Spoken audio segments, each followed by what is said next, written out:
Hi everyone, পরের দিন অফিসে একটা ফাংশন আছে। আগের দিন রাতে ওই জন্য কোন শাড়িটা পরবো সেটাই ডিসাইড করছি। প্রথমে তো ভেবেছিলাম যে নিজেকেই পরতে হবে, একটু চাপেই ছিলাম। তারপর আলটিমেটলি আমাদের সোসাইটিতেই একটা ম্যাডামকে পেয়ে গেছি যে ভালো শাড়ি পরাতে পারে। তো রেডি হয়ে আমরা পৌঁছে গেছি ভেন্যুতে। একটা ওপেন গ্রাউন্ড বুক করা হয়েছিল, অনেক ডিগনিটারিজ এসেছিল। আমি ছিলাম ওয়েলকামিং কমিটিতে, অনেককেই ওয়েলকাম করেছি, কিন্তু সেই সব ভিডিও আমি আর দিতে পারলাম না। ওয়েলকাম সংও গেয়েছি। এই করতে করতে প্রায় 1টা বেজে গেছে, আর সকাল থেকে আমি কিছুই খাইনি।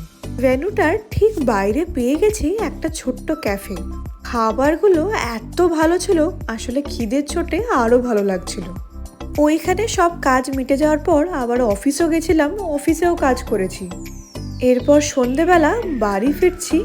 লাঞ্চের আসলে ওখানে ব্যবস্থা ছিল, আমি যদিও খাইনি, ওই জন্য আমাকে 2টো লাঞ্চের প্যাকেট দিয়ে দিয়েছে।